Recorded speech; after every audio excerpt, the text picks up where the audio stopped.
So welcome and thank you for joining. We appreciate your time. My name is Craig McInnes, co-CEO at myCaribou. And as I mentioned just a moment ago, please feel free to ask questions. We're going to leave lots of time for Q&A and take advantage of our great speaker today with his experience and answer questions that you might have. So my name, as I said, is Craig McInnes. I'm co-CEO and co-founder of myCaribou. I'll be moderating today's session. Just to give you a little bit of background on us, myCaribou is a global software platform that's transforming the way medtech manufacturers and distributors find and manage partners globally. With myCaribou, manufacturers and distributors can discover new markets. We have over 80,000 data points on over 100 countries. You can connect with over 43,000 manufacturers and distributors from over 150 countries to build new partnerships. And you can manage your partnerships through improved communication and performance monitoring. Scott is going to be talking a lot about successful partnerships and the hurdles and things to avoid and so on, and we'll show you towards the end how myCaribou can actually help with that as well. Angela is posting a link to sign up for free for myCaribou. If you haven't already, please feel free to sign up. It's a 30-day free trial, after which you can either subscribe to the platform or you can stay as what's called a listing subscriber, which is limited use at no cost. So it's entirely up to you at the end of that time. All right, let's get started. So let me introduce you to Scott Newton. I have the pleasure of having being able to tap into Scott's brain on a regular basis, and I'm excited to have Scott here today. He has over 4 decades of success in international medical device markets with Hillrom, De Royal, CR Bard, and Cardinal Health. He's built successful medtech channels around the globe from both the distributor and a manufacturer's perspective. Scott has managed partner relationships in Europe, South America, North America, and the Asia-Pac regions. He established a global distribution infrastructure through 18 countries for an Australian-based manufacturer of safe patient handling equipment. And while with Cardinal Health Canada, managed a team responsible for over 400 manufacturer relationships. So put it this way, with over 40 years in the medtech industry, Scott's the perfect person to help us avoid the management pitfalls of medtech partnerships. And on that note, I'm going to pass it over to Scott. He's going to go through the presentation today. We will do a short demo, and then we'll have Q&A. And just to remind everyone, if you have questions, put them in as we go. That helps me as a moderator to read the questions and get them ready for Scott as we get to the Q&A session towards the end. So Scott, over to you.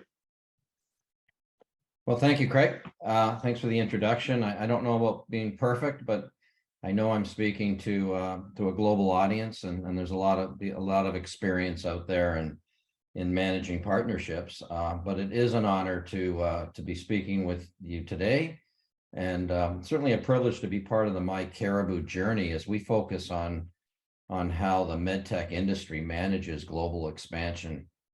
Throughout this journey for the last couple of years, we validated that traditional practices, to engage channel partners are producing less and less ideal outcomes. Interestingly, that virtually everyone we've talked to will validate that about a third of their relationships at any given time are driving the bulk of their business and are very productive. A third need work; they're going one way or the other, and a third are just need to be cut loose and let go. So today, from my office here in Toronto, Canada, I'm happy to welcome you to review with me some of the first of all some of the reasons why these partnerships are proving to be so difficult. We're going to discuss some of the pitfalls to avoid, and hopefully we'll uncover some better ways to move forward in the future. So let's see if I got this working. Great. So why is this so difficult? Expectations. Over the course of speaking over the last few years, speaking with hundreds of companies, and to learn about the pain points that they've encountered, expectations are either unclear or unrealistic in many cases. And manufacturers often don't research their markets. Instead of they may be making broad assumptions based on just population, not realizing that really no two markets are the same. So in order to identify whether you're in the right market is so critical, and taking the time to gather that information is going to pay off. But why is it so difficult? Because often that is skipped over more than you'd realize. Do you have the resources required? Are you realistic about what it's going to cost you to enter a market, and who's going to pay for the required resources? This is often an afterthought. Cultural illiteracy is an issue. The cultural differences are often not considered when developing and maintaining trusting partner relationships. Like I worked in Australia. I'm a Canadian. I worked in Australia for many years managing a company there. And there are significant cultural differences that really do impact your business if you're not aware of what those differences are. I won't get into too many specifics on that, but there's definitely a different culture there, a different work culture as well, that you have to, a good marketplace, but some things you have to factor in when establishing your expectations for that marketplace. Business review and planning need to be comprehensive and effective. And rarely are they. There needs to be a high level of accountability, and we'll talk about some of those pitfalls in a few minutes and what can be done about it. Finally, people are busy, and we have many new communication tools, just like the Zoom we're using today, but many are not used or misused.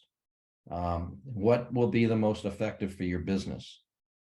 So those are really the reasons why this can be so difficult. I'll just share a story with you as I lead into the next phase here and looking at those pitfalls about having a process.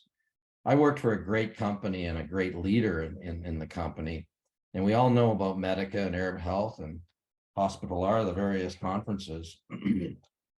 So a senior executive from my organization met with somebody at Medtech and contacted me afterwards, and they were very upfront and said, you don't have to do anything, but I think I met somebody who may solve all of your channel process, your channel challenges. And I was managing a direct sales team. Anyway, before I blew up my infrastructure, I obviously did some due diligence on this, only to find that this partner wasn't even in the acute care space, barely in the acute care space, somewhat had a presence in the long-term care space. But without a process, things like that happen, and you could end up going down the wrong path. So make sure you have a process. This is a major pitfall for manufacturers, are distributors who are not what they say they are. And I really want to stress the importance of call point synergies versus product synergies. This is something really near and dear to me, where, you can have a cardiovascular distributor that's really strong with cardiac surgeons and anesthetists in the cardiac OR. If you need your cardiovascular product sold into the cath lab and they're not in the cath lab, man, it's a lot easier to train on products than it ever is on training a sales force to call on new call points. So don't make assumptions or don't overlook the importance of call point synergies with your distributor. That's far more important. You can train someone on a product.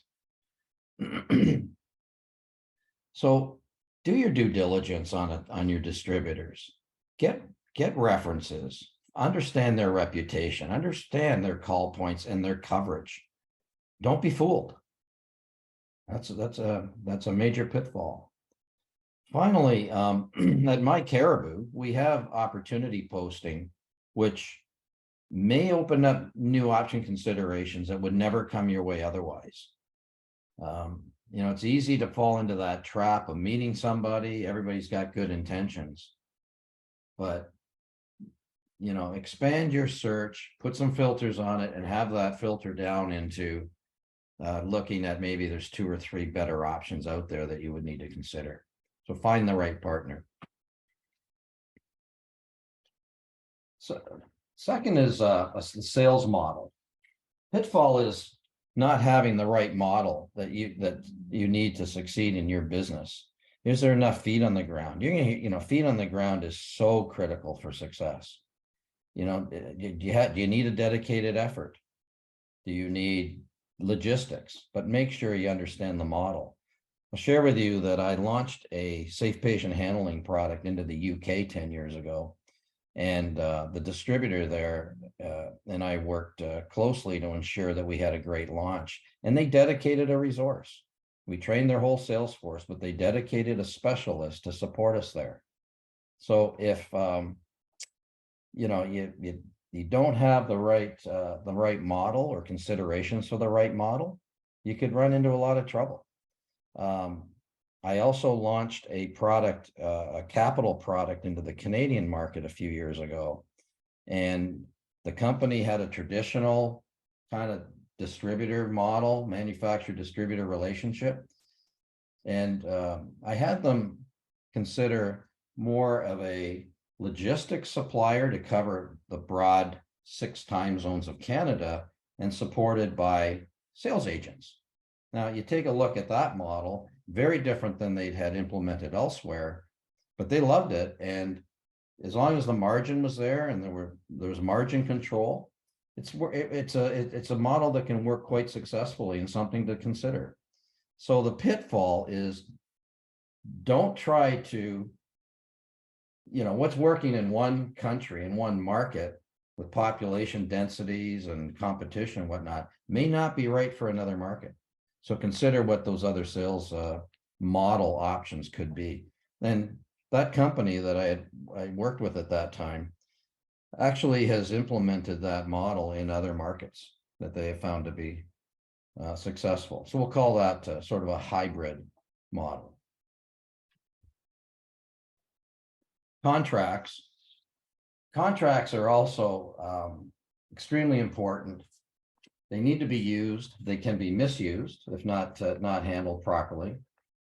And the pitfall is that your standard contract may not address the specific requirements of your business or the success requirements that you need. Avoid exclusivity, or sorry, avoid non-exclusive contracts that don't protect you. I've seen where contracts need to be the exclusivity needs to be mutual. And you don't want a situation where you're exclusive to a distributor, but they're not exclusive to you and maybe actually bidding against your product on a tender in that country. And I've seen that happen. So contracts need to be taken very seriously from the start, and they need to be used. I've seen where inventory requirements and contracts, where you're committing to a certain amount of inventory, be careful of that. I worked with a distributor in Canada here that was getting every 3 months, certainly at the end of a year, had heavy pressure to buy inventory that they didn't necessarily think that they could sell. And that particular distributor ended up with inventory on their shelf. I had to write off inventory that had expiry dates on it because contractually that distributor kind of forced them to pre-stock inventory to keep probably shareholders happy. So be careful of your inventory commitments. Ideally, what you want is to be able to manage to have a mutual agreement with your manufacturer so that nobody gets stuck with inventory. And expectations and KPIs are going to be a theme to anything that you do. And that is ensuring from the front end contractually that you have, established those expectations and strong KPIs. So a pitfall to avoid with KPIs is don't manage or agree to KPIs with the business manager or the marketing manager you're working with without ensuring that you got buy-in from the department, which is usually sales, that are required to execute it.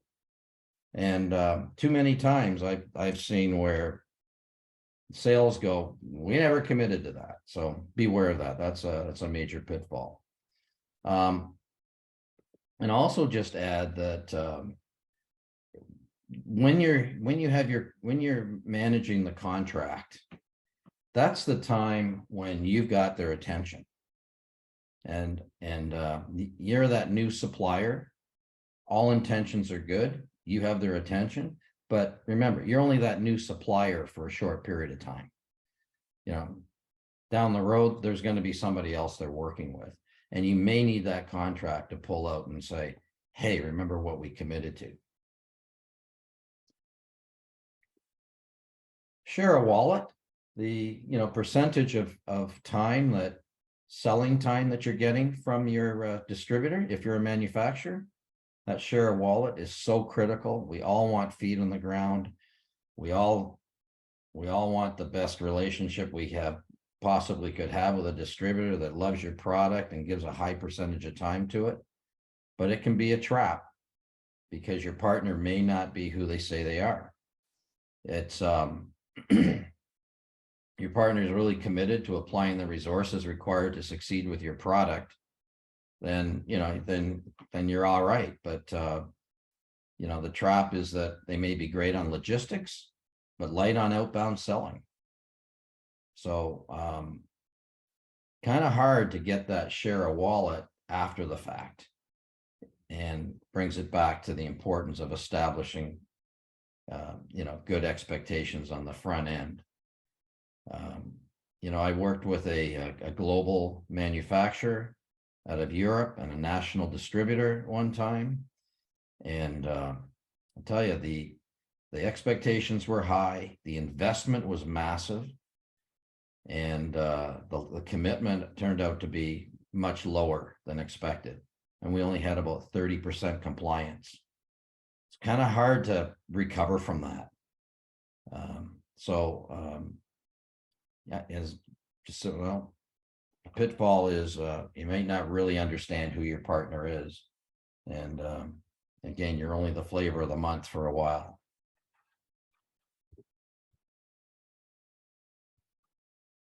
Margins drive behavior. So the pitfall to avoid is learning that after the fact, your partner has margin expectations or requirements that end up pricing you out of the market. Your business model absolutely needs to be aligned with margins. So avoid, that you can't, as if you're a manufacturer, you can't be dictating margins and whatnot. Well, I think you can, because everybody wants to succeed and everybody wants to understand the price points that you want to be positioned at in the marketplace. So here's one of the traps to avoid, and that is sub-distributors, especially in the US market, where many distribution companies utilize sub-distributors. So I ran into a situation once, launching a capital piece into the US, where the distributor presented themselves as a national distributor who was very dependent on subs. So ended up that between the distributor and the subs, we were priced too high for the marketplace, and they were making the bulk of the profits. As the manufacturer's representative in this case, it was a pretty tough equation to digest in the end, and it failed. So beware of your model, the margins between your cost points and your selling point, and make sure there's enough margin in there to support your business model. Things will go a lot easier. KPIs, this can make or break your deal. And I mentioned already the importance of that, ensuring that KPIs, you have the buy-in from the person that's executing. So just reinforcing that. The pitfall is avoid, not establishing those KPIs on the front end, which is so critical. They need to be developed, they need to be implemented, and they need to be managed. So I would say that if these are written correctly, They will drive your launch, and they'll drive the performance right out of the gate, and then have that process for review, which we'll talk a bit about, business reviews. Sustainability, be mindful of celebration. So simply the pitfall would be celebrating too soon. Don't take your eye off the longer term growth objectives. I had a situation in California with a capital equipment piece where a huge order came in. It was fantastic. We all loved it, but it drove the behavior in the wrong direction because it really wasn't that realistic of the sort of the national expectations of success. So, and it came in real early, and it really took the project off the rails. It really did. So I put that in as a pitfall to avoid, is really keep your eye on that long-term growth, manage through the peaks and valleys, manage expectations, which is a recurring theme here. And probably enough said on that. Communication, distributors are busy people. So the pitfall, like most things, is failing to establish solid, good communication practices.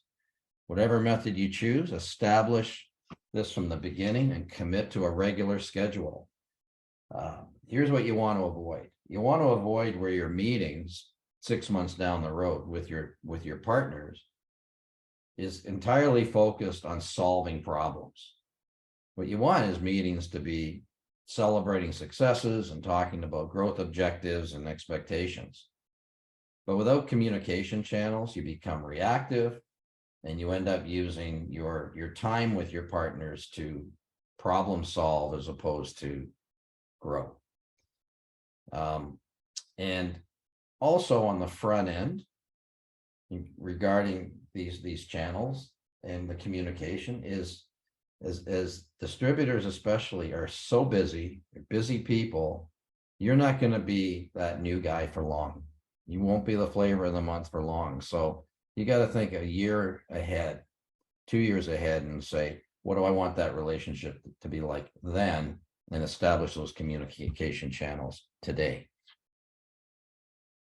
So the final, to round out the pitfalls to avoid here, I have, regarding business reviews, I'll share with you that I have sat through so many ineffective business reviews over the years. I would see where manufacturers on the distribution side, where I spent some time, manufacturers would come from far and away to review the business, and they would have their song sheet, and us, the distributor, had our song sheet, all good, but they didn't really align. So we kind of ended up with a situation where it was almost like Groundhog Day, where you spent the first 30 minutes of every business review trying to agree on what you agreed you were going to do 3 months or 6 months before, as opposed to coming in and singing from that same song sheet, measuring your KPIs, your performance, having the right people together and in the room. Now, at myCaribou, there are tools for that. And it's certainly been identified as a for companies to have some kind of standardization on their business reviews, and to put that together and again create those song sheets, lend themselves to much better participation and success in the long run. So, in summary, identifying these pitfalls. By identifying these pitfalls to avoid, number one, this will improve the likeliness that you're in the right place. And by that, I mean, are you in the right market with a clear understanding of the business potential, the culture, the regulatory requirements, and is the timing right? Number two is avoiding these pitfalls should have improved the chances of you selecting the right partner And whether you're a distributor looking for a reliable and validated supplier, or a manufacturer looking for a distributor that will get the job done with you with aligned expectations. And then the third is, this will drive better planning, more effective planning. All that goes into contracts and KPIs and communications and business reviews, just to name a few. So, all in all, managing expectations are so critical, and all of that will bring that together. So by ending, I'm going to leave you to think about some of your current partners, and also perhaps a new partner that you're in the process of considering right now. And, ask yourself where they're going to be in that a third equation that I referenced at the beginning. Where are they going to be in a year's time? And thinking about that equation and what you can do today, what changes or approach that you can implement today to accelerate your success. And with that, I'll throw it back to Craig, and I thank you for allowing me into your offices today and wherever you may be. And let's go from there, Craig. Sorry, Scott, didn't mean to cut you off there. Thank you very much. Just as we're going to transition into some Q&A here momentarily, just a reminder, if you have questions, and I see some coming in now, you can put them in the Q&A panel or the chat, whichever your preference is, and we will get to those, as well as some questions that were asked in advance of the presentation today. We will be sending you a copy of the deck. We will send you a copy of the recording from the presentation. I'm just going to transition very quickly into showing you how myCaribou, and I'll do this in about 5 or 6 minutes total, how myCaribou can accomplish some of the things that Scott described today in terms of finding, connecting, managing partnerships in the platform. So I will do that, and I'll just ask as well as I'm doing that over the next 4 or 5 minutes, 6 minutes, continue to add questions. We have an opportunity here with Scott to pick his brain, so feel free to do so and ask as many questions as you like. If we don't get to all your questions today, we will follow up afterwards, which is something we do on all webinars. So I'm just going to take you for a quick overview here of the platform as it relates to what Scott talked about, as you're adding questions along the way. So very quickly, myCaribou, as I mentioned, global platform, really helps you accomplish 3 major things. One is to view and understand markets, explore markets before you go to them, which is something that Scott talked about today. The second is to find and connect with new partners. And the third is to collaborate with your existing partners. So I'll show you very, very quickly from a market discovery perspective. I happen to be a manufacturer in this case. This is my view of the world. These green markets are active. The purple markets are target markets. We have market data. I'll pick a market here that I haven't identified as either a target or an active market.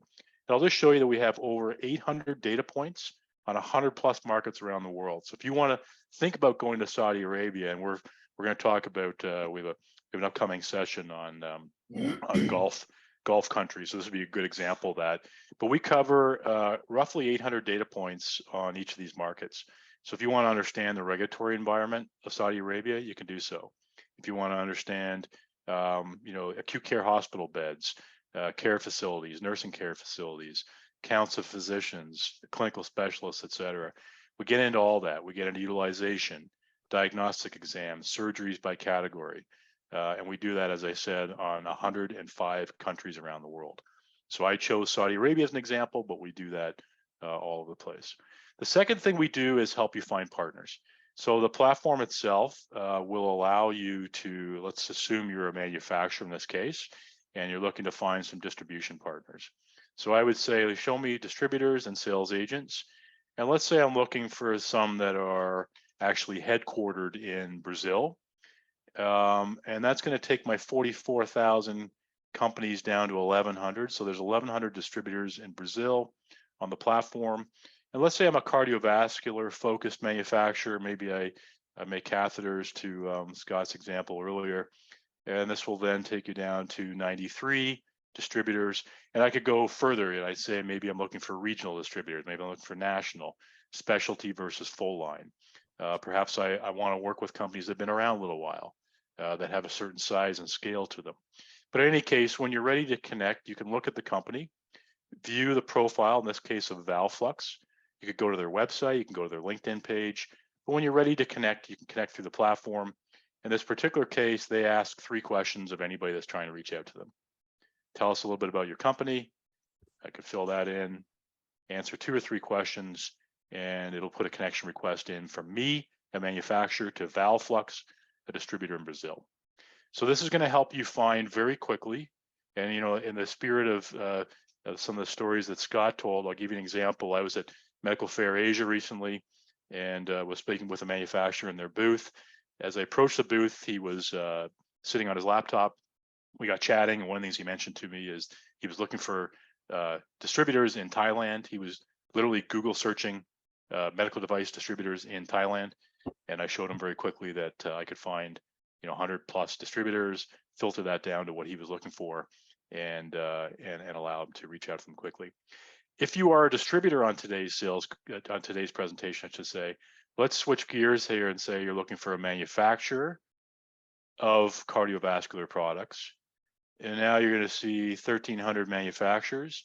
And I'll sort that by country just so you can see the global representation of manufacturers on the platform. As you can see here, all over the world.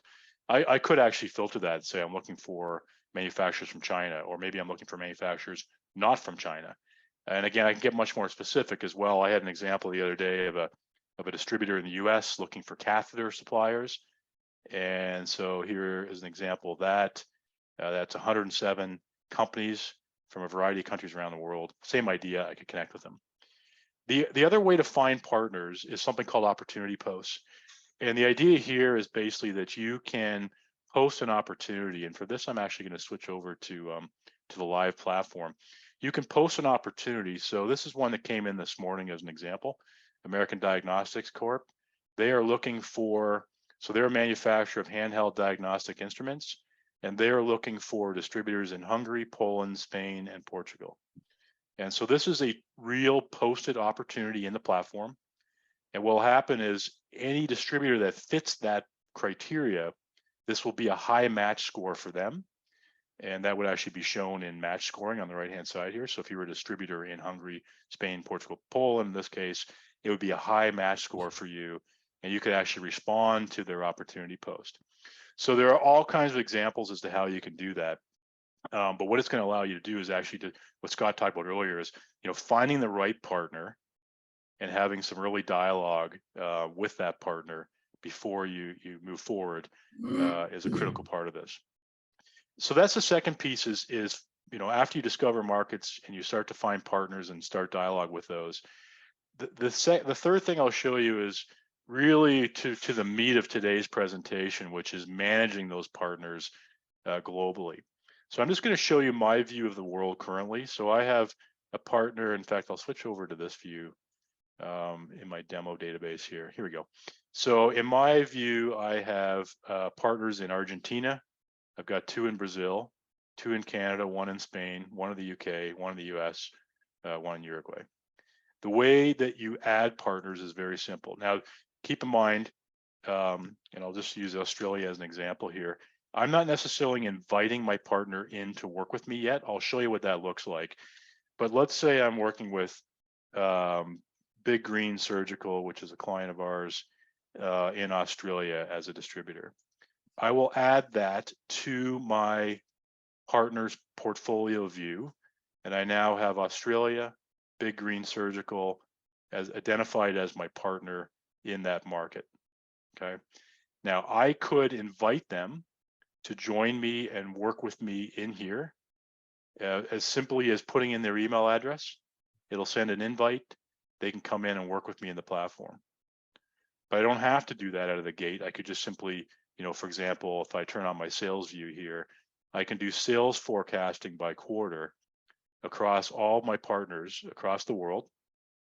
And before I even invite Big Green Surgical in, I could start my sales forecasting here as well. Okay. When you're ready to invite them, again, it's as simple as invite that partner. If I do that and I'm a subscriber of myCaribou, Big Green Surgical can come in as my partner for free and collaborate with me. The key thing to keep in mind here is that if they come into the platform, they're not going to see all my other relationships. They are simply going to see this one partnership of Australia, in Australia, between myself and Big Green Surgical. Okay. All right, so let's look at some of the things we can do with this at this point. So I mentioned sales forecasting. That's a critical piece. We need to get on the same page in terms of expectations. Scott talked about that a few minutes ago. So we can put in targets, we can agree on those targets, and we can track actuals to that with some visibility in the market. But there are some other great tools we can use here. So let's look at an example of one where I'm actually collaborating. So in this case, in the UK, I've got a distributor called XYZ Distributors. I have invited Brad, my partner there, to collaborate with me. And I've got my team internally all collaborating with Brad as well. So we all have access to this particular partnership, okay? Now, what can we do here? Well, we can have discussions. So we can have discussions back and forth between Brad and our team. We could share files. So if you look at the files here, I've got business plans, I've got discussions, I've got product support information, sell sheets, and I can add and files that we can share back and forth between myself and the partner. There's a lot more we can do in here. If I drill in, I'll just show you. We can do things like establish key dates together. Maybe we want to do a quarterly business review. Perhaps we want to establish a business plan together that involves some key objectives that we agree on and track to in that market. That's all available to me and my partner through the platform. And you can pick and choose how detailed you want to get with each partner. Now, we'll point out that if you're a distributor, your supplier relationships can all be managed here as well. So this is not just for manufacturers, it is for distributors as well. Now, one of the great features of my partners is it is a top-down view of the world, of in this case, my world, my distribution globally.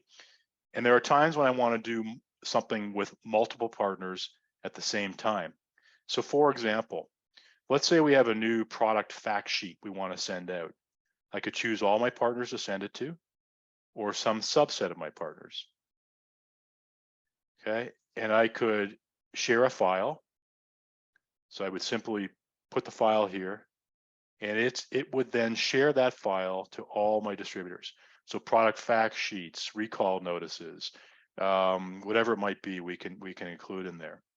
Another example would be messaging. So for example, let's say I'm going to Medtech, which is coming up in a couple of weeks. I could say I'm going to put a notice out here to all of my partners and say to them something along the lines of this. We are going to be at Medtech in November. If you're going to be there, we would love to meet with you. I won't type in the rest of this. And I hit send, and what that does is actually distributes that message to all of my connected partners around the globe. And immediately then we've actually got some dialogue going about that, where, for example, my Argentinian partner might say, hey, yeah, I'm going too, let's find a time to get together, etc. So the efficiency of doing that across multiple partners, sharing files, having discussions, sending a file to multiple partners, sending a message to multiple partners. And the key thing to keep in mind, again, is that all of my partners, I can choose when to invite them in, and they get to work with me for free in here. So if I invite GC Medical in Brazil to collaborate with me, they get to come in and do that for free. Okay. All right, let me just pause there momentarily. I did want to just point out actually one quick last item here, which is if you are doing this, you then have these really powerful dashboards that allow me to see my global sales forecast across all those markets and all those partners, as well as interact with those partners. So it's a really powerful platform. Again, to discover markets, find and collaborate with partners through a nice top-down view, and invite them in when I'm ready to work with me in the platform. So let me pause there in terms of demoing the product. We have some questions that are queuing up. So I'm just going to switch over to just the view of Scott and I as we look at these questions. If you have any additional questions, please put them in the Q&A panel now, and I will get to those. So, Scott, the first question here is, what do you do if the partner is pushing back and isn't putting effort into communication with us? So what I guess a broader question would be, if you're struggling with communication with that partner, they're pushing back a little bit. What are your thoughts on that from both a manufacturer and a distributor perspective? Yeah, so as I discussed, it's communication, the pitfall of not addressing a communication process on the front end. In this case, it may sound like it's somewhere down the road and communication is faltering or failing. I think that if you can somehow get that partner on board for a regular dialogue, whether it's 10 minutes a week, 5 minutes a day, whatever it is, there must be, probably a situation where, you may not be as attractive to that partner as you were at one time, and you need to get it back on the rails. So I think that's what I would do is if you can meet them face to face, great. If they're somewhere else in the world that requires a trip and you can do it, get in front of them, but try to get on a regular schedule of dialogue, however that is. Perfect. A question that came in through the Q&A panel here is, and I'll try to paraphrase a little bit, but we're working with a big healthcare provider who has committed a bit too much inventory. It looks like it's a PPE manufacturer, and it's expiring soon. They've asked us to help them move it. How would you recommend finding a distributor, in particular a trusted distributor? Yeah. So Craig, you have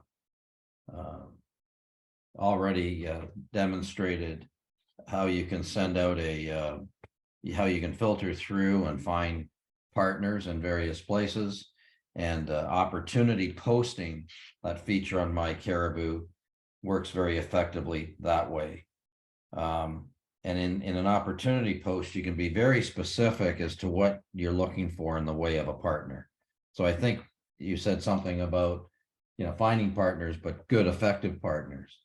So there's a sense of urgency, yeah, because of the expiry dates. There's an opportunity because there's excess inventory. They want to find those partners. But Craig, I guess maybe I'll throw that to you and say, just describe exactly how they would do an opportunity post to narrow that down to find in certain regions of the world some, a short list of potential partners. Yeah, I mean, that certainly is a use case for opportunity posts. I just touched on it briefly, but yeah, and in fact, in your free trial period, you can even you can try a posted opportunity. It is an interesting use case because I'm assuming you're looking for distributors in a particular market, probably. So that is what these opportunity posts are built for. It specifically would say, we have an opportunity, we've got inventory, here's what it is. I saw one recently where they even, in their opportunity, they provided pricing.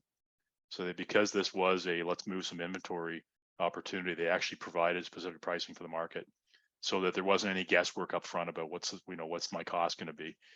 So that was very powerful. And then certainly, I think everything Scott said earlier about, even then, once you find a potential distributor or distributors, you still need to do that due diligence. All the things that Scott talked about earlier. Ask the right questions, make sure that they have, actual relationships into where this case PPE, where it needs to be sold into. But we can certainly help you with that as well if you do an opportunity post. So reach out to us if you want some help with that, and we're happy to do so. There was a question in here that was a product question about market data. So let me just answer this one. What are the sources of your market data, and how recent up to date are they? So we cover about 80,000 data points in 105 countries. The data is predominantly sourced from publicly available information. It varies by country. So in a country like Brazil, for example, You might have a set of data sources. In a country like Canada, you have a different set of sources. There are some global sources like the United Nations, World Health Organization, et cetera, where we gather that data and consolidate it, curate it, and provide it through the interface. In terms of the recency, again, it kind of depends on the data. Some data is only updated every few years because that's when the sources are updated. Generally, those global sources are every year, every 6 months, sometimes they're every 2 years, and we go back and refresh the data as regularly as possible. In other cases, in some of the larger markets, the data actually comes out a little bit more regularly, and we can do more regular updates. It might be quarterly, it might be every 6 months. All of our data in there is actually sourced and cited, so you can see how recent it is. You could also go explore that data further through that as well. I'm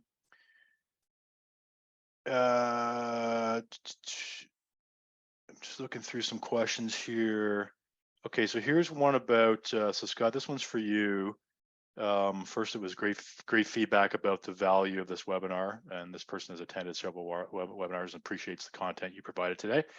How do you recommend dealing with legacy partners who were very helpful in the beginning of your launch? This is right up your alley, Scott. Helpful in the beginning of your launch 10 plus years ago, when the agreements were initially very loose, who continue to be a supporter and add value, but now sell very little. Yeah. I guess that's one where I'd probably have a lot more questions to ask as to, why they're still adding value but selling little and that. But essentially what I'm hearing is they were great at one time and perhaps not as valuable or not as big a part of the picture. So when I say a third, I suppose these guys are in that middle group that need work. So you're either going to be able to elevate them, or you're going to have to let them go. And I think also after 10 years, your own model may have changed. Do they fit your current model, or are they operating based on legacy, legacy activities and habits versus moving them forward with your company? I think I'll just leave it at that. How can you move them forward to being the partner you need them to be today? I'll leave it at that. Just a couple comments for me on that. So first, if you have some follow on to that, feel free to throw it in the chat, and even if we don't get to it, we will respond afterwards. Happy to connect you to. The other thing I would just say is I've managed business development teams for 25 plus years, and that whole notion of setting specific goals by quarter and holding each other accountable to those goals could help to bring that back on track. I even noticed that with direct sales reps, that it's just so important to have those quarterly targets, whether they are business objective related. We have to do these things, get in front of this many hospitals, this many doctors, this many clinics, et cetera, or more specific, like we think we can sell X amount of these products this quarter. When I showed you the myCaribou platform, there is that really nice top-down sales forecasting tool. That was the reason for that, as well as the business objectives behind that as well. So that's one thing I would add as well, is sit down, discuss those targets, get back on the same page, agree to them, and move forward together. Now, I would also say that that's also potentially a scenario where you're going to need to find a new partner. If that continues, obviously, you may need to be looking for new partners. There's a question here about transparency, Scott, from distributors. So I'll just read it out. How much transparency would you expect from the distributors? Is it realistic to expect them to report all opportunities or even leads? And then what else would you expect? This is a great question. Yeah, it sure is. And it's applicable to every situation. I don't expect. I think you can't expect a lot of transparency from distributors for the obvious reason that they want to protect their customer base and protect the vultures of the manufacturing world from taking the business direct someday. Yeah, it's just a cultural thing. But I'll add this. There's a distributor here in this distribution company in Canada here that I admire. that absolutely that provides an awful lot of transparency to their manufacturing partners, and they have validated that that's the reason why they have great relationships with their manufacturing partners, is because they are very transparent. So how do you move these companies? I guess it's one step at a time, and I've had to do it.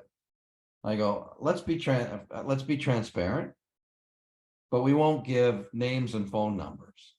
We won't give maybe specifics. If it's acute care, we maybe won't give the specific hospital. But let's be transparent on the leads and the opportunities and the forecasting, maybe down to the state level, the province level, or wherever you are, or to the rep level, without revealing what you think is sensitive to your organization. So what else would I expect as a manufacturer?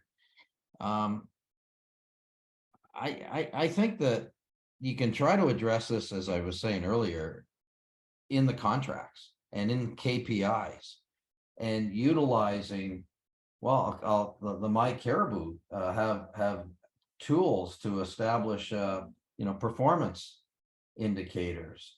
So maybe you don't need that level of detail, but there's other information, other data, other objectives that you can be aligned on with them, and managing through in a process that will help you grow your business. And then, the closer you get to that distributor, hopefully the more transparent they're comfortable being with you.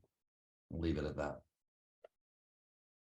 Great, Scott. Thanks. Just a couple quick ones here, and then I'm gonna have to wrap up in a few minutes time, but there was a comment about Medtech.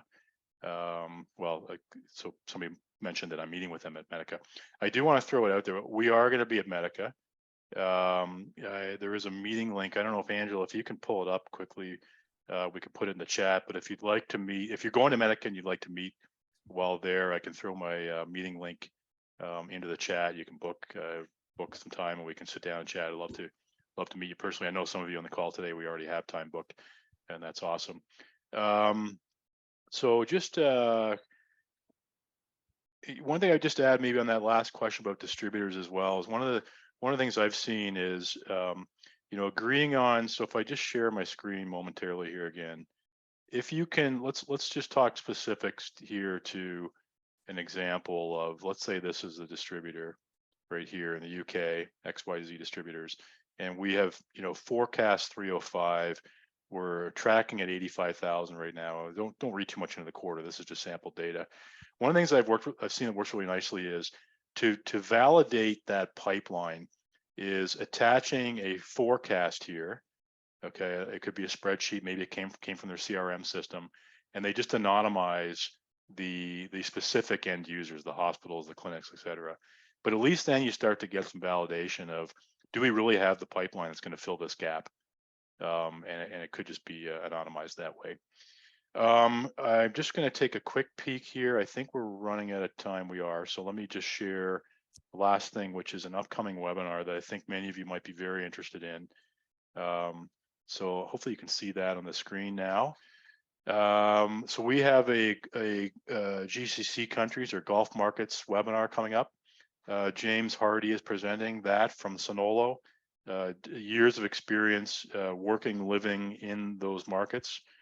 So I know we talked a little bit today, but if you're looking at Saudi Arabia, Kuwait, UAE, Qatar, Bahrain, or Oman, he is going to talk about successful strategies to enter those markets.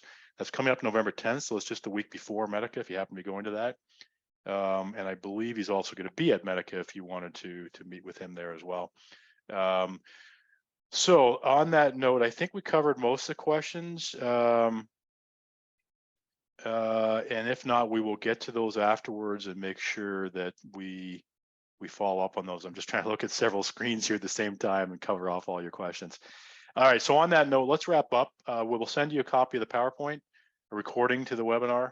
I believe we will also send you a link to my meeting calendar if you want to meet while at Medtech. And Scott, I really want to thank you for your time today. Had some great feedback in the chat and in the Q&A there, but really enjoying the content today. Yeah, my pleasure. And we'll also try to make sure everybody gets a copy of that afterwards as well. So thank you very much, everyone. Thank you for joining, and appreciate your time, and have a great rest of the day. Thanks, everyone.